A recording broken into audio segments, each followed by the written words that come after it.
හොඳයි පුතේ.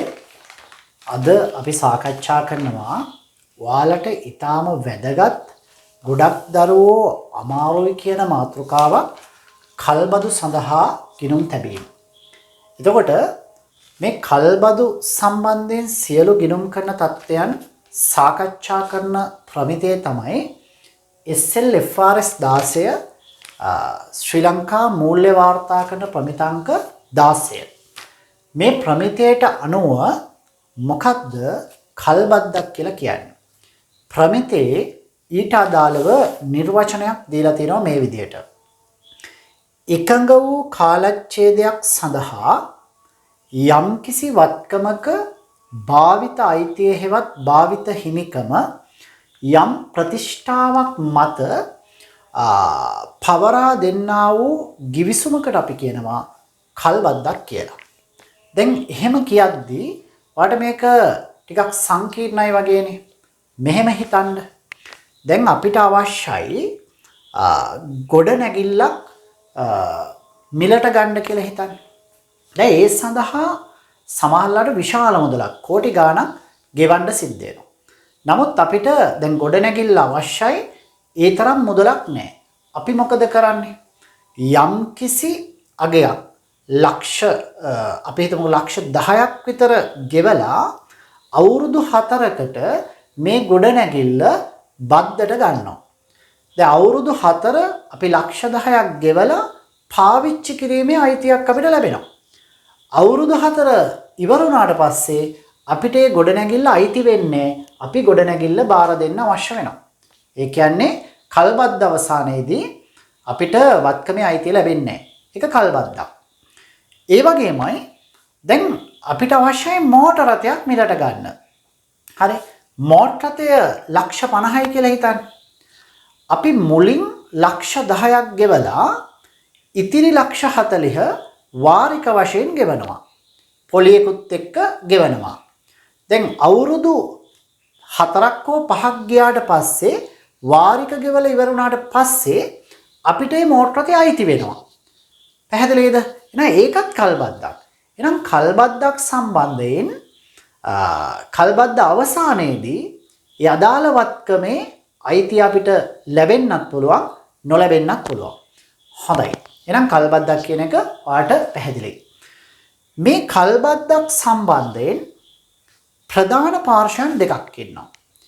එකක් තමයි පුතේ කල්බදු විකුණුම් කරුවා. අනිත් කෙනා කල්බදු ගැනුම් කරුවා. කාටද කල්බදු විකුණුම් කරුවා කියලා කියන්නේ?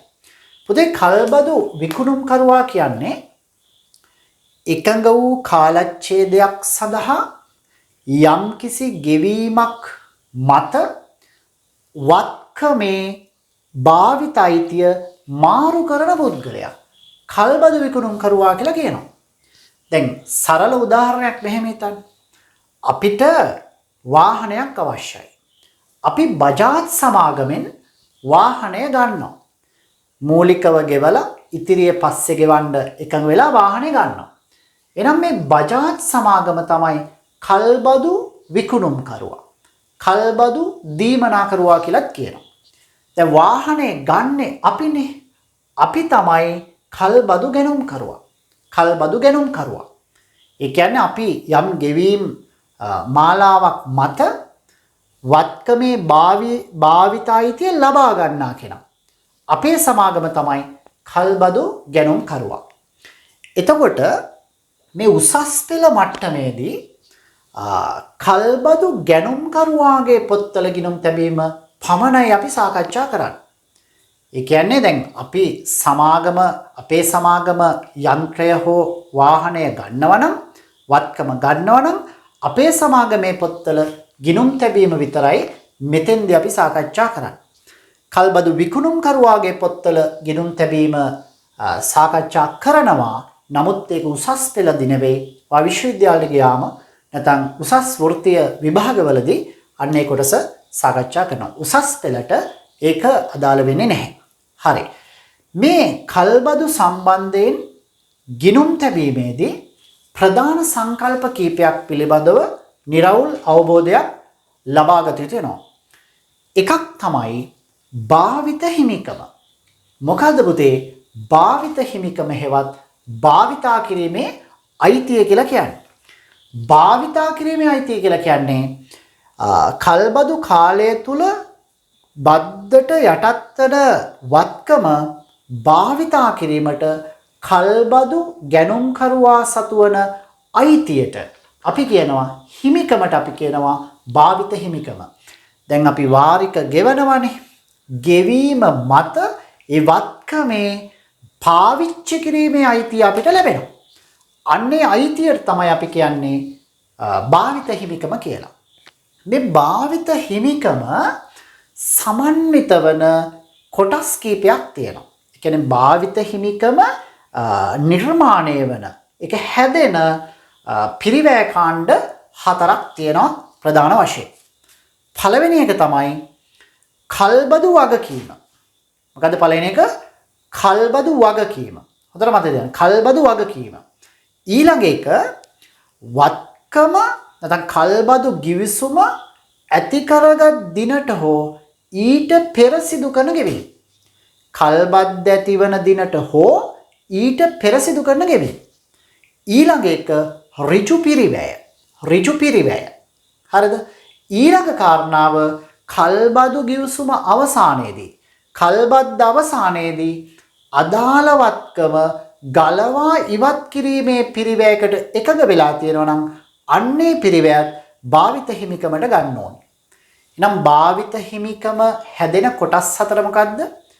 අංක 1 කල්බදු වගකීම. ඊළඟ එක මොකද්ද පුතේ? ආරම්භක දිනට හෝ ඊට පෙර සිදු කරන ගෙවීම් වල එකතුව. ඊළඟ එක ඍජු පිරිවැය. දැන් ඍජු පිරිවැය කියලා කියන්නේ යම් වත්කමක් ගෙනීමේ කුලිය, සවිකිරීමේ ගාස්තු වගේ දේවල් අපි කියනවා ඍජු පිරිවැය කියලා. කල්බද්ද අවසානයේදී ගලවා ඉවත් කිරීමේ පිරිවැය. දැන් මෙහෙම හිතන්න අපි යන්ත්‍රයක් ගන්නවා කල්බද්දකට අවුරුදු 4ක් සඳහා. ඒ අවුරුදු 4 අවසානයේදී එයාට වත්කම ගිහින් දෙන්න ඕන, ගලවලා ගිහින් දෙන්න ඕන. අන්න ඒකට යන පිරිවැයත් භාවිත හිමිකමේ සංරචකයක් විදිහට ගන්න ඕන. පැහැදිලිනේ? හරි. දැන් මොකද්ද කල්බදු වගකීම කියලා කියන්නේ? පුතේ කල්බදු වගකීම කියලා කියන්නේ කල්බද්ද ආරම්භයේදී සිදු කරන ගෙවීම් හැර කල්බද්ද ආරම්භයේදී සිදු කරන ගෙවීම් හැර අනෙකුත් සියලුම ගෙවීම් වල වර්තමාන අගයට අපි කියනවා කල්බදු වගකීම. එහෙනම් ආරම්භයේදී කරන ගෙවීම් හැර අනෙකුත් සියලු ගෙවීම් වල වර්තමාන අගය. මොකද්ද මේ වර්තමාන අගය කියන්නේ? අනාගත මුදල් ප්‍රවාහයන්ගේ අද වටිනාකම. දැන් අපි කල්බද්දට ගන්නකොට ඉස්සල්ලාම අගයක් ගෙවලා ඉතිරි ප්‍රමාණය ගෙවන්නේ පුතේ වාරික වශයෙන්නේ. ඒ වාරික වශයෙන් ගෙවන මුදල් වල අද වටිනාකම වර්තමාන අගය. මේ වර්තමාන අගය හොයන්නේ ඒ මුදල් ප්‍රවාහය වට්ටම් සාධකයකින් වැඩි කරනවා. මොකද්ද මේ වට්ටම් සාධකය කියලා කියන්නේ? D අකුරෙන් සංකේතවත් කරනවා. Discount factor.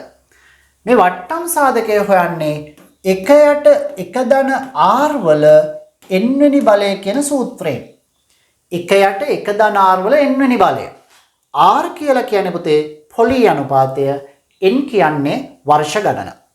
එතකොට ආර්ථිකයේ ක්‍රියාත්මක වන පොලි අනුපාතය වර්ෂ ගණනින් බලයක් විදිහට දාලා වට්ටම් සාධකය හොයද්දී සෑම වට්ටම් සාධකයක්ම 0.0 එනවා.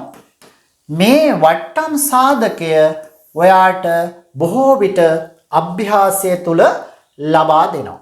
ඔයාට තියෙන්නේ ඒ අදාළ මුදල් ප්‍රවාහය වට්ටම් සාධකයෙන් ගුණ කරලා වර්තමාන අගය හොයන්න. පැහැදිලිනේ? හරි. මේ වට්ටම් සාධකය හොයන විදිහ නැත්නම් වට්ටම් සාධකයේ පිළිබඳව ගොඩාක් සවිස්තරාත්මක විස්තරයක් ආයෝජන තීරණ කියන මාතෘකාවේදී අපි කතා කරනවා. හොඳයි. දැන් ඔයාට ඊටාම සරල අභ්‍යාසයක් අපි බලමු. මෙන්න මේ අපි කතා කරපු කාරණා ටික සම්බන්ධව. මෙහෙමයි ගාන දීලා තියෙන්නේ. සීමිත රවිඳු සමාගම 2024 4.1 වර්ෂ 4ක කාලයක් සඳහා යන්ත්‍රයක් කල්බදු ක්‍රමයට අත්පත් කර ගන්නා ලදී. ඒ සඳහා තොරතුරු දීලා තියෙනවා. ඊට අදාළ තොරතුරු දීලා තියෙනවා. 24/4 දින ගෙවූ මූලික ගෙවීම ලක්ෂ 6යි. 24/4 දින දරූ ඍජු පිරිවැය ලක්ෂයයි. 2025 3:31 දිනෙන් ආරම්භ කර වාර්ෂිකව ගෙවිය යුතු වාරිකය ලක්ෂ 3 බැගින් දීලා තියෙනවා. අධ්‍යාර පොලි අනුපාතය නැත්නම් ගම්ම්‍ය පොලි අනුපාතය දීලා තියෙනවා. වර්ධක පොලි අනුපාතය කියලාත් කියනවා 110යි. හරි. අපෙන් අහන්නේ කල්බදු වගකීම කීයද? හොඳයි පුතේ. අපි කිව්වා මොකද්ද කල්බදු වගකීම කියන්නේ? ආරම්භයේදී සිදු කරන ගෙවීම් හැර අනිකුත් ගෙවීම් වල වර්තමාන අගය. දැන් ගානේ සාරාංශය මේකනේ. 2024 4.1 මූලික ගෙවීම ලක්ෂ 6ක් සිදු කරනවා. ඍජු පිරිවැය ලක්ෂයකුත් දරනවා. හරිද? ඊට පස්සේ කල්බද්දට ගන්නවා වර්ෂ 4ක් සඳහා. වර්ෂ 4ක් සඳහා ගන්නවා. වාර්ෂිකව ලක්ෂ 3ක වාරික 4කුත් ගෙවනවා. දැන් අධ්‍යාර පොලි අනුපාතය 110ක් කියලා දීලා තියෙනවා. මේක තමයි ගානේ සාරාංශය. පැහැදිලිද? මේ ගානේ කල්බදු වගකීම මොකක්ද? පුතේ කල්බදු වගකීම කිව්වේ ආරම්භයේදී සිදු කරන ගෙවීම් හැර අනෙකුත් සියලු ගෙවීම් වල වර්තමාන අගය. මේ බලන්න අපි ගන්නවා මෙන්න වර්ෂය කියලා ගන්නවා. වර්ෂය කියලා තීරුවක් ගන්නවා. ඊට පස්සේ වාරිකය කියලා තීරුවකුත් ගන්නවා. ඊළඟට වට්ටම් සාධකය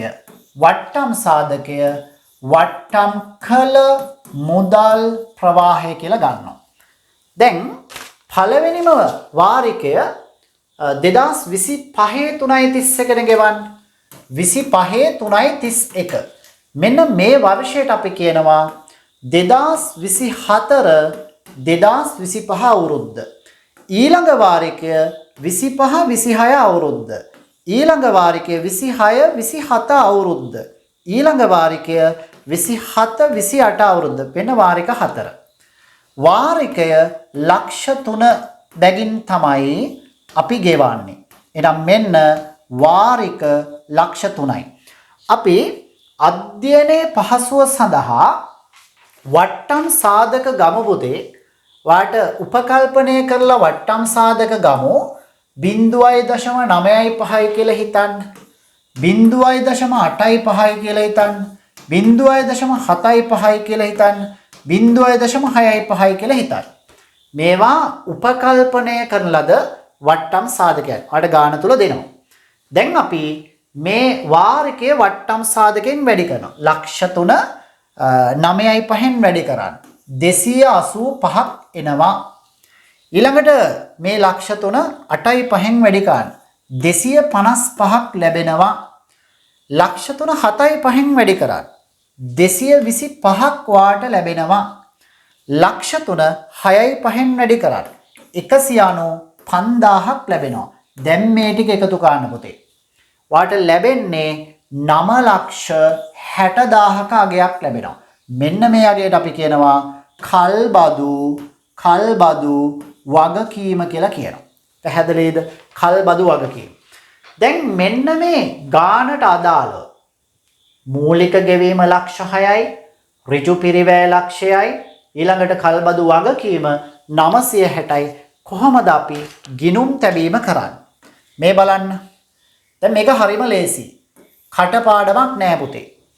අපි ගන්නවා ගිණුමක් භාවිත හිමිකම් ගිණුම. භාවිත හිමිකම් ගිණුම.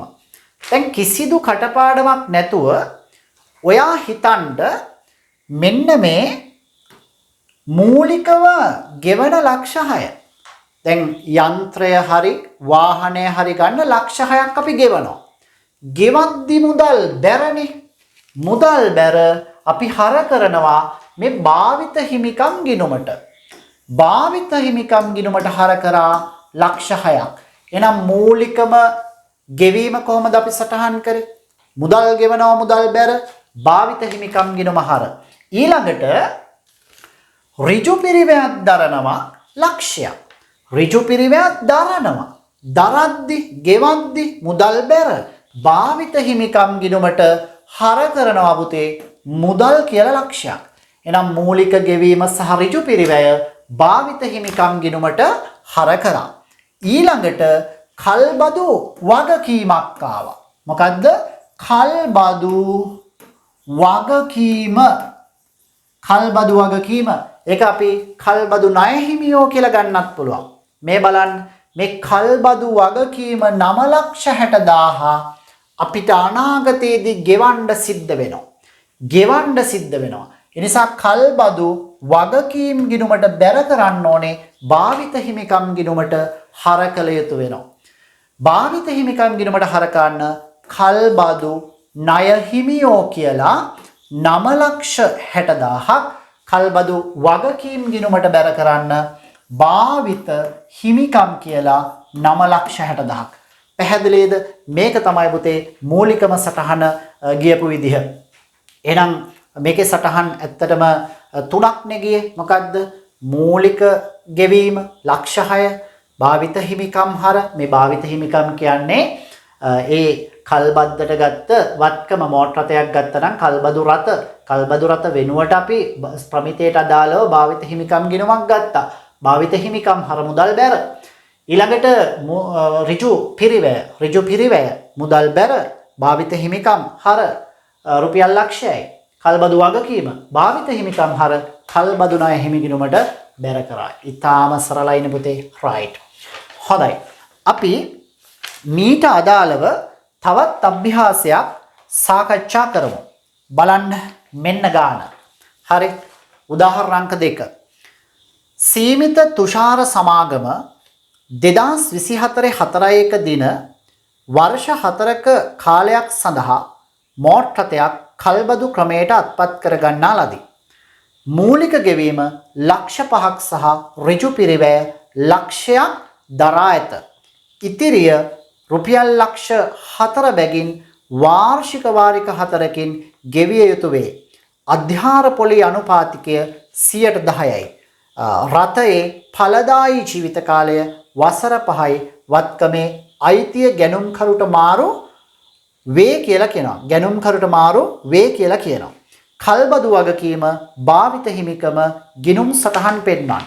ගිණුම් සටහන් පෙන්වන්න. දැන් පුතේ අපි බලමු කල්බදු වගකීම මොකද්ද? මෙන්න අපි ඉන්නේ ප්‍රශ්නාංක 2. ප්‍රශ්නාංක 2. පුතේ දෙවෙනි ගානේ සාරාංශය බලන්න. දැන් කියනවා 2024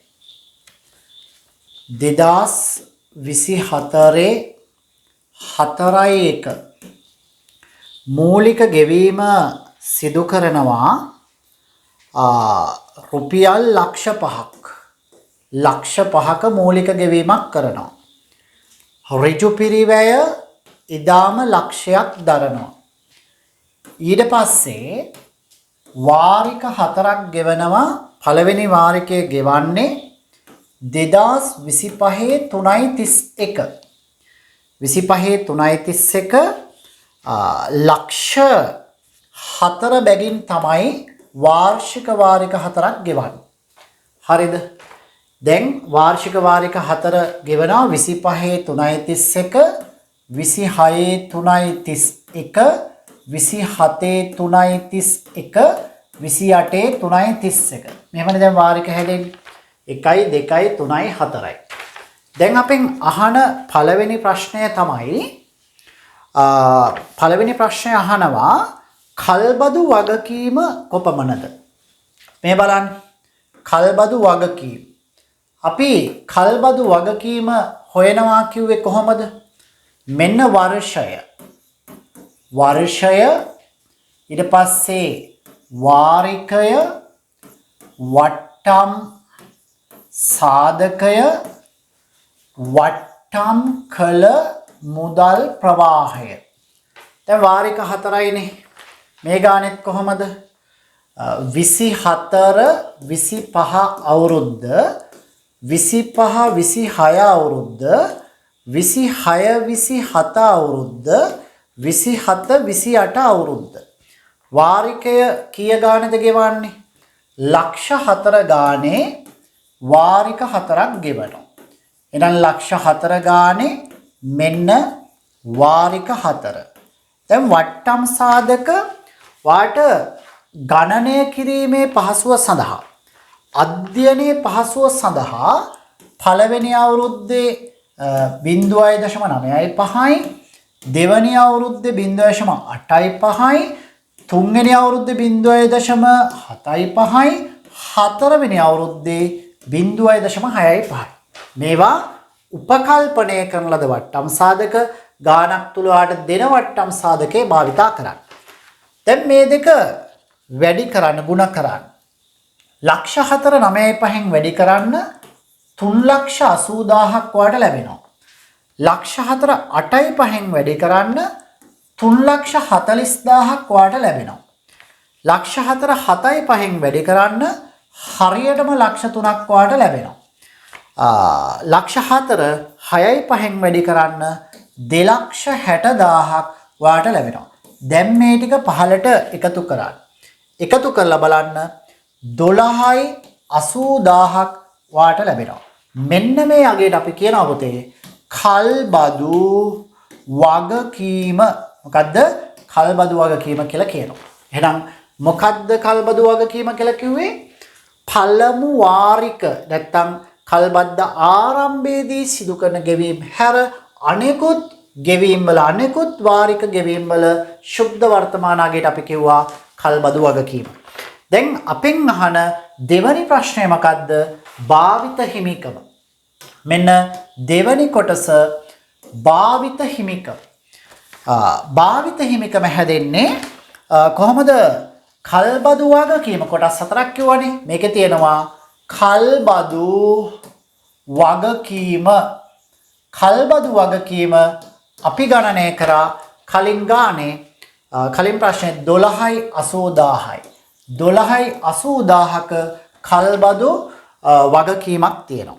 ඊළඟට මූලිකම ගෙවීම කීයද? මෙන්න බලන්න. මූලික ගෙවීම ලක්ෂ 5යි.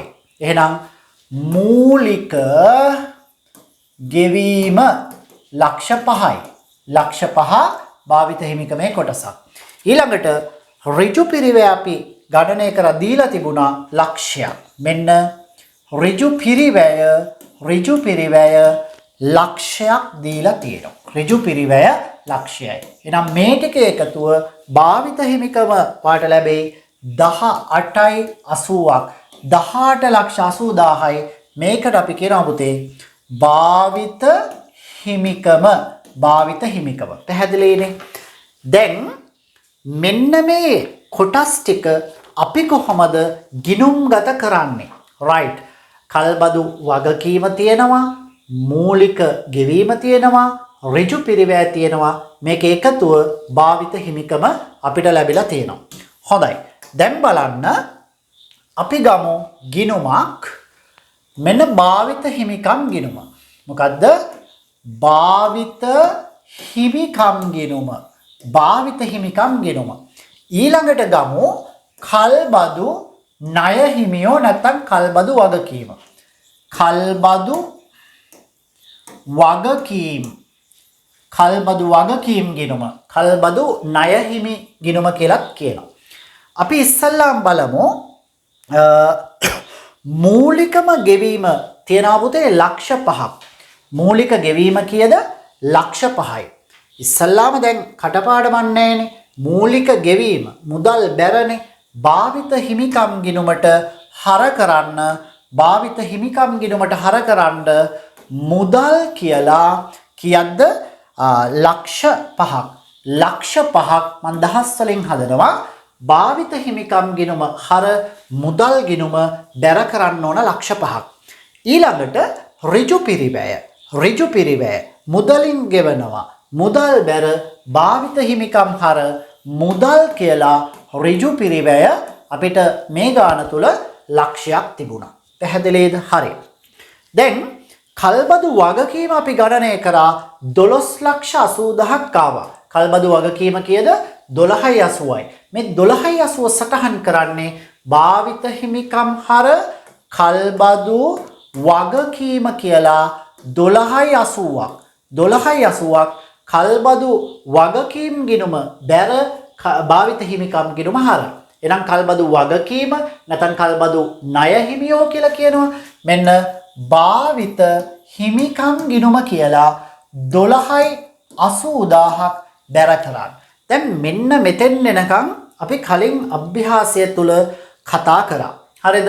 භාවිත හිමිකම් ගිණුමට හර කරා මේ මූලික ගෙවීම මුදල් ගිණුම බැර, ඍජු පිරිවැය මුදල් ගිණුම බැර මේ කල්බදු වගකීම් ගිණුමට දැර කරා. රයිට්. මේ ගානේ බලන්න පුතේ.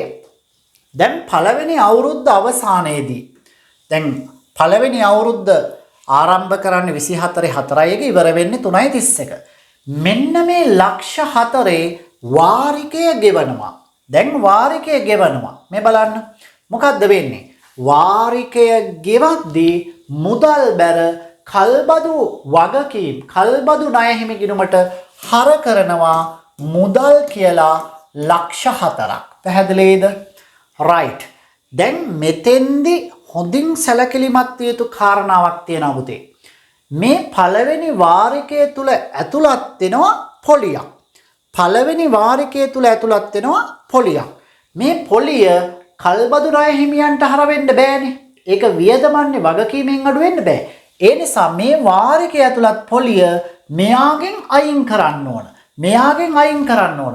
දැන් කීයද පොලිය? ගොඩාක් අභ්‍යාසවල මෙන්න මේ වාරික 4 ඇතුළත් පොලිය දීලා තියෙනවා. දැන් මේ ගාන තුල වාරික ඇතුළත් පොලිය දීලා නැහැ.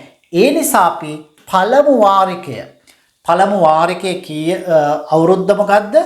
24 25 කියන වර්ෂයේ වාරිකය ඇතුළත් පොලිය පළමු වාරිකය ඇතුළත් පොලිය හොයනවා.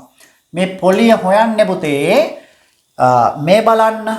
මේ අවුරුද්ද පටන් ගන්නකොට වගකීමක් තිබ්බනේ 12,80,000ක්. ඔය කියන 12.80ට අධ්‍යාර පොලිය අනුපාතයේ 110 යටතේ පොලිය හොයාගන්න ඕනේ. වාට ලැබෙනවා 128ක පොලියක්. මේ 128 පොලිය මෙන්න මේ වාරිකෙන් අයින් කරන්න ඕන. කල්බදු පොලි කියලා 128ක් දාන්න පුතේ. 128ක් දාන්න. දැන් ඔය 128 මේ ප්‍රවර්තන වර්ෂයට අදාළ වියදමක්. ඒක අපි ආදායම් ප්‍රකාශනයේ දාන්න ඕන. කොහෙද? ආදායම් ප්‍රකාශනයේ දාන්න ඕන. මේ ආදායම් ප්‍රකාශනයේ අපි දැන් සමාගම් ගාන ඇතුළේ ඉන්නේ. සමාගම් ගානේ තියෙනවා වියදම් විශ්ලේෂණයක් මූල්‍ය වියදම් කියලා. මූල්‍ය වියදම් කියලා එකක් තියෙනවා. මෙතන දාන්න ඕනේ කල්බදු පොලි කියලා දාන්න 128ක වියදමක් එනවා. 128ක වියදමක් එනවා. ඔය ඒ කියන්නේ ආදායම් ප්‍රකාශනයේ වියදමක් විතර දාන්න ඕන. මේ කල්බදු පොලිය පුතේ මොකද්ද? ව්‍යාපාරයට ඉතා ප්‍රමාණාත්මක වියදමක්. ඒ නිසා සටහන් අංක 2 අනාවරණය කළ යුතු වෙනවා. පැහැදිලිද? සටහන් අංක 2 අනාවරණය කළ යුතු වෙනවා. දැන් අපි කල්බදු ණය හිමි ගිණුම එනකන් කල්බදු වගකීම් ගිණුම ශේෂ කරනවා. මේකේ බැර පැත්ත බලන්න 8යි ඊට පස්සේ බිංදුවයි මෙතන 4යි 1408ක් එනවා බැර පැත්ත එකතුව හරට ගේන්න 1408යි. දැන් අපි මේ කල්බදු වගකීම් ගිණුම ශේෂ කරනවා. එතකොට ලැබෙනවා පුතේ 400ක් ගියම කීයද? 1008ක කල්බදු ණය හිමි ශේෂයක් ඇති වෙනවා. ඔය ශේෂය ඇති වෙන්නේ මේ ප්‍රවර්තන වර්ෂයේ අන්තිම දවසට. වැදගත්ම කොටසක් තියෙනවා. මේ කල්බදු ගැලපීමේ අතිශය වැදගත් කොටස මේ කල්බදු අවසාන වගකීම කොටස් දෙකකට බෙදන්න ඕන. කොටස් දෙකකට බෙදන්න ඕන. කොහොමද? මෙන්න මෙහෙමයි වැඩේ යන්නේ. අපි ගන්නවා කල්බදු ණය හිමියෝ බෙදීම කියලා පෙරවැඩක්. මේකේ අපිට ආවනේ දැන් කීයක්ද ආවේ? 1008ක් ආවා මුළු වගකීම. ඔය 1008 බෙදනව කොටස් දෙකකට. එකක් තමයි පුතේ ජංගම වගකීම, ඊළඟ එක තමයි ජංගම නොවන වගකීම කියලා. ජංගම වගකීම කියන්නේ ඊළඟ වර්ෂයේ වාරිකය. දැන් අපි ඉන්නේ ගානවාට මතක නම් 24 25 කියන අවුරුද්දනේ. ඊළඟ අවුරුද්ද එන්නේ 25 26 අවුරුද්ද. අන්නේ වාරිකය ඒත් වාරිකය කීයද? රුපියල් ලක්ෂ 4යි. මේ ඊළඟ අවුරුද්දේ වාරිකය. මේ වාරිකය ඇතුළත් පොලිය අඩු කරන්න ඕන. මෙතනින් අඩු කරන්න ඕනේ ඊළඟ වාරිකේ. බලන්න ඊළඟ වාරිකයේ ඇතුළත් පොලිය. එහෙනම් ඊළඟ වාරිකයේ ඇතුළත් පොලිය කොහොමද ගන්නෙ? හොඳට බලන්න. ඒක ගන්න පුතේ ඊළඟ අවුරුද්ද පටන් ගන්නකොට තිබුණා වගකීමක් 1008ක්. මේ 1008ට 100ට 10ක්. 1008ට 100ට 10ක පොලිය බලන්න. ඒ කියන්නේ ඔයාට ලැබේ පුතා 100යි 800ක් ලැබේ. අන්නේ 100යි 800 අඩු කරන්න. දැන් ඔයාට ලැබෙනවා 100යි 800ක් ගියාම 299යි 200ක්. 299යි 200ක 299යි 200ක ජංගම වගකීමක් එනවා. දැන් මුළු වගකීම කීයද? 1008යි. මේ 1008න් ජංගම වගකීම කීයද? 299යි 200යි. ඒක අඩු කරන්න. අන්න ඔයාට ලැබෙනවා පුතා ජංගම නොවන වගකීම 708යි 800ක්. 708යි 800ක් ලැබෙනවා. එහෙමනම් ඔයා හොඳට බලන්න මූල්‍ය තත්ත්ව ප්‍රකාශනය. මෙන්න සමාගම් ගානේ කියලා හිතන්නකෝ. මෙන්න මූල්‍ය තත්ත්ව ප්‍රකාශනය. හරිද? ජංගම නොවන වගකීම්. අන්න එතන දාන්න ඕනේ කල්බදු ණය හිමියෝ. කල්බදු ණය හිමියෝ මේ ජංගම නොවන කොටස 708යි 800ක්. 708යි 800ක්. ඊළඟට මේ අපි ගණනය කරපු ජංගම වගකීම දානවා. මෙන්න ජංගම වගකීම් වල අපි දාමු කල්බදු ණය හිමියෝ කියලා. කීයද? 299යි 299යි 200ක්. බොහොම පැහැදිලි. එහෙනම් මුළු කල්බදු ණය හිමිය ගිනුම නැත්තම් කල්බදු වගකීම කෑලි දෙකකට කඩාගත්තා. ජංගම කොටස සහ ජංගම නොවන කොටස. මේ ජංගම කොටස ගත්තේ ඊළඟ අවුරුද්දේ වාරිකය. ඒකෙන් අඩු කරා ඒ වාරිකේ නැත්නම් ඊළඟ වාරිකය ඇතුළත් පොලිය. අන්න ජංගම වගකීම ලැබෙනවා. මුළු වගකීමෙන් ජංගම කොටස අයින් වුණාම ජංගම නොවන වගකීම ලැබෙනවා. රයිට්. ඊළඟ වැදගත්ම කොටස පුතේ මෙතන ඔයාට ලැබිලා තියෙනවා මුළු භාවිත හිමිකම කීයද? 1880ක භාවිත හිමිකමක් ලැබිලා තියෙනවා. ඔය භාවිත හිමිකමෙන් අපි මේ අවුරුද්දේ ෂේ ප්‍රමාණය හොයාගන්න ඕන. මේ අවුරුද්දේ ෂේ ප්‍රමාණය හොයාගන්නවා. මෙන්න අපි ගමු භාවිත හිමිකම් ෂය. එතෙන්දි ඔය ගානේ පැහැදිලිව කල්බදු කාලය අවුරුදු 4ක් කියලා තිබ්බා. කල්බදු කාලය අවුරුදු 4යි.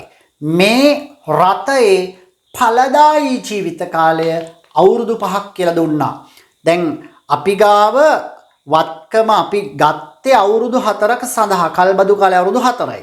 හැබැයි වත්කමේ ඵලදායී ජීවිත කාලය අවුරුදු 5යි. අවුරුදු 5යි. වත්කම අපිට අයිති වෙනවා කියන්නේ පුතේ අපි ගාව අවුරුදු 5ම තියෙනවා.